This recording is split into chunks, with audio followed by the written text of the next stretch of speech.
All right, so I am going to welcome Adamus Incendia onto this show, the author of Brats, A Modern Tale of Enlightenment. Hi, Welcome. thank you. So I read your book a little while ago and loved it. And I wanted to take an opportunity to just talk a little bit about the book, share about the book, and maybe explore it in a sort of unconventional way.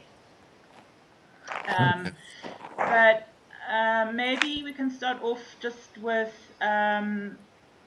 just something of an introduction from you, and just whatever you want to say about to introduce your book. Okay, well, I mean, I wrote this book because the story needed to be told. There's a lot of information in there which is, I believe, very pertinent to every sentient being on this planet. But it was also my expression of my movie, my whole story. But the fusing of that with the underlying technologies in the book, of which there are a number, homeopathy, Dzogchen, Chod. I mean, would have to read the book in order to actually see it. But the theme of the apocalypse runs very strongly through the book, and this has been an ongoing motif in my life from when I was 8, and it's developed and evolved, but it still has driven me in one way or another throughout my life. So that has been a very strong guiding force in the book. But what it came to at the end was more the actual word apocalypse means lifting of the veils. And as I went through, as I wrote the book, it was very much a lifting of my own personal veils to strip away the illusion of what is and see things quite clearly. So as before it had been a more chaotic destroy the world, build the new world view, and then it became an unveiling of my own personal processes to do the same. And as the one occurred, I saw the destruction occurring externally as I cleared stuff internally. So it was very much as within, so without, as above, so below. But yeah, so I mean that in itself is one of the strongest motifs in the book, and that yeah, it governs it. So anyone who's interested in the act of personal unveiling, I mean, there's a lot of extreme imagery. The whole concept of chod is to destroy yourself. So it fits very nicely in with the apocalypse. I mean, the idea of the diamond warriors, the people who are willing to hang themselves with their own intestines as an image, just that level of commitment to their own process, that's who the book is really focused at. You know, those people who take up that message, who it rings a bell with. This is really what people what the book's designed for. It's for those people. Sure, it might have general applicability and it's a great story in its own, but it is a message of personal liberation, my personal liberation, but it's also a blueprint for other people to use. And a lot of the technologies in the book bring out that particular theme. So this is what I've tried to do with the book. I mean, it's a huge thing to attempt, but I think it's come off quite nicely. I was pretty happy with it. I mean, it was a long process, the whole thing. I mean, I wrote it for it took me 6 months to write, but that was the easy part. It was like then 5 years of editing and coalescing and reformatting it and just turning it into a usable product. Because what you don't see that often is a storyline and then a whole group of mind technologies together. Normally, you have books on, chicken soup for the soul. It's like, oh, technology on how to nourish your life. Or you get personal stories like Shantaram, which is very much just a journey with some philosophy in it. But what I've tried to do here is to fuse the two together and to create a learning teaching document in addition with a visionary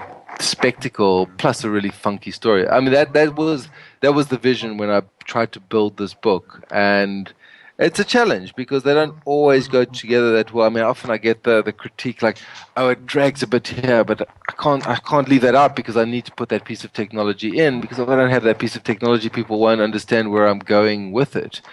A lot of these things for example, homeopathy, which is a part of my life, which I've used extensively and is a part of the book, is huge. There's over probably like 10,000 remedies, and each has a personality. So to try to convey that level of information in like a chapter or two, or even to convey the potential of homeopathy as a tool for liberation is radical. So I mean, a lot has had to be left out so that the whole thing doesn't become too cumbersome. Because once it becomes too cumbersome, it slows down. People lose interest. And I'm very much aware of that. Like having the need to get the information down in the book without having it drag and like, oh God, no, this guy's just preaching at me. I've tried to avoid that as much as possible while still including as much of the mind tech, which I see as essential and invaluable for myself and for others. I mean, what a lot of it's not my own construction. It's taken from ancient Tibetan teachings. Obviously, homeopathy comes from Germany originally. Um, and then the visionary stuff as well, which is equally important, but far more personal. And that stuff is written for the fellow visionary, for people who've also had their own visions and are struggling to put them into context. It's one thing to have a vision, but then like how does it fit in? And then to realize that visions change based on one's state of mind. That vision one might have had at that time might have been useful then, but as things move and as one's consciousness changes, a new vision needs to evolve, or a new vision does evolve, which then makes sense of it. So I think this is a very important point where people often cut their teeth, and there's a lot of misunderstanding that a vision occurs, a person has a daytime vision of something, and then tries to bring that vision into form, which I was equally guilty or responsible for doing as well. But then I realized, well, as I change, as the world changed, so the visions change, and there's actually no incompatibility at all. That vision I might have had 10, 15 years ago was necessary to get me to a state 5 years ago where I could actually change the vision. You Okay. know, the reason, yeah, okay, yeah. So there's, I mean, it's a lot in the book, and it's a really wonderful book. But there are, for those that are just coming on to these concepts, there's a lot to understand.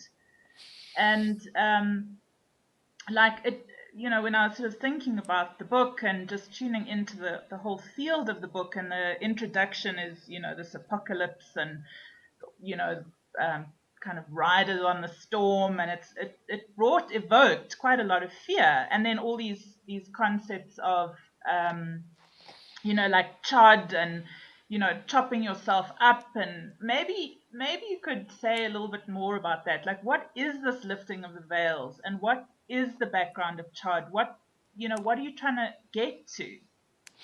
Okay, well, let's take those one at a time because they're both whole fields in themselves.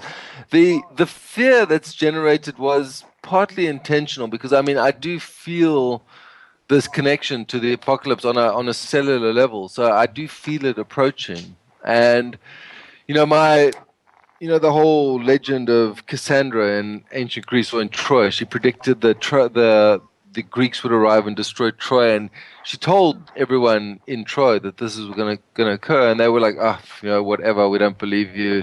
And she was doomed to have seen it and yet not be able to convey it, or not be able to have it believed. And I definitely feel a lot of that in myself because there's one thing seeing a vision of a post-apocalyptic vision of Cape Town or Johannesburg, where it's just completely empty of people and there are trees growing through the tarmac, know that this is a real vision. And it's another thing actually living day to day. I mean, I've got a daughter now, and it's like, well, I've got to think about kindergartens and schools and all that while still running the apocalyptic movie. So there's a lot of friction there. It's not easy having vision of the future. It's something that actually generates a lot of pain. But I wouldn't trade it for anything. But it's not an easy thing to deal with on a day-to-day level. But the urgency I feel to convey the feeling of it's coming, the need then for people